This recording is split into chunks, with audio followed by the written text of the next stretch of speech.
I didn't see you there, but I'm very glad that you came. Happy Hexennacht to everyone. I was just doing a little bit of magic. And going forward with the Heart and Vine YouTube channel, I'd really like to start doing Thaumaturgy Thursdays, where I teach you how to better craft a spell. So what does the word Thaumaturgy mean? The word Thaumaturgy means wonder-working, and that's the category that I put all spellcraft into. Other people may do it a little differently, but that's what I do. And the type of magic that I work most often is sympathetic magic. And many cultures over time and throughout the world have used sympathetic magic to perform spells and rituals. Sympathetic magic has two fundamental laws.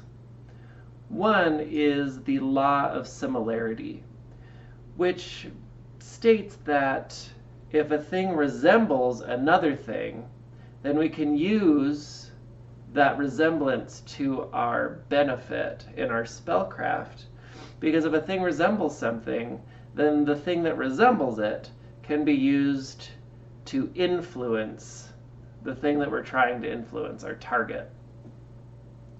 So, as an example, this is my puppet. You saw me feeding it a name earlier. The puppet looks like a little human, and so I can use the puppet to influence other people, for better or for worse. Usually for healing, but sometimes people need to get pinned up. I'm not against the pinning of people. And that's a law of similarity. This thing is like my target, so I can use it to influence my target. There is also the law of contagion, which states that if my target has been in contact or close proximity to another thing, then I can use that to specifically influence my target. So those are things like hair, nail clippings, urine, blood, a name, the image of the person. If you're trying to influence a place, then maybe dirt or a rock or water from that place. If you're trying to influence an idea, then taking a page from a book that talks about that idea and doing spellcraft with it is a viable option. So these two laws together we can use to really great effect to create spells for influencing aspects of our lives, situations that we're in, and the people and places that are involved. So we've been talking a little bit about astral light in our other videos, or I've been talking to you about astral light in other videos. I don't know why I suddenly started using such a broad pronoun. I have been talking to you about astral light. So how does that work in conjunction with sympathetic magic? If everything is a manifestation of astral light, and astral light is basically a vibrating frequency kind of thing, then certain things are going to be vibrating at a similar frequency and will resonate with one another. Those are the things that are similar to each other. They resonate at a similar frequency. If each of those frequencies is unique, though, then each unique frequency influences the frequencies closest to it that it's resonating with in a unique way and leaves a vibrational signature on that thing. And that's the law of contagion. It's basically leaving this vibrational signature that permanently influences the thing that we're dealing with. So as an example of contagion, I mentioned that I was feeding the poppet a name. This is the name Jack Sprat, who's having trouble eating fat, written 5 times on this little scroll. And that name, Jack Sprat, has a link to my client, Jack Sprat, because it's his name. To make it even more pointed and more efficient, we could put down Jack Sprat's date of birth, or even roll up his natal chart and use that as the scroll instead of a name. We wrote it 5 times to name all of the parts of the soul and then everything else outside of it too. That has something to do with Jack Sprat. So we're going to roll that up, our little Contagion. Even better if you have a piece of Jack Sprat's hair to go with it.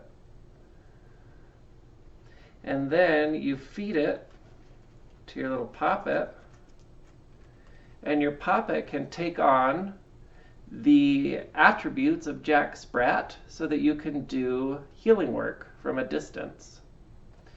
If Jack Sprat has been very naughty and he ate the fat and the lean and his wife had to go hungry, which is just frickin' rude, then we can feed the poppet Jack Sprat's name and maybe tie it up with strings and, I don't know, poke it with pins. Whatever comes to mind, whatever you feel like doing. Other poppets are made out of things like clay or salt dough, wax, and those you can tie up and throw in a fire or bury somewhere.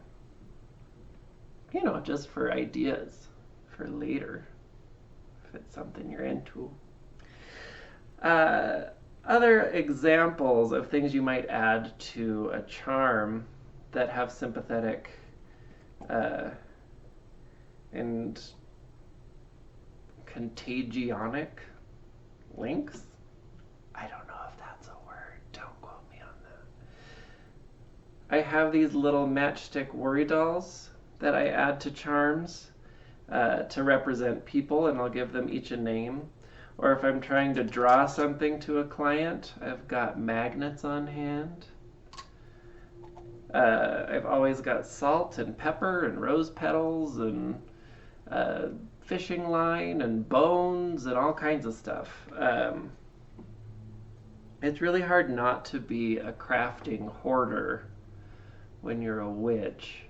I try hard. Well, no, I don't. I'm lying to you. I don't try at all. I really like being a magical hoarder, and I'm just going to admit to that now. Anyway. So that is basically our brief introduction to Thaumaturgy. There are other types of magic, and we will get into some of those, but really I think most systems of magic boil down to sympathy and contagion. So I think that that's probably where we're going to stay for a little bit at least. But I do hope to introduce the various tools of witchcraft, such as the knife and the cauldron and the bone. We'll go over those in detail at some point. Different ways of creating a spell and why you would use certain constituents over others. Different ways to make rhymes. If you want to rhyme, you don't always have to rhyme with a spell. A lot of people choose to because rhyming spells are easier to remember, but you don't have to. You don't have to do anything other than just be a boss witch, like all the time.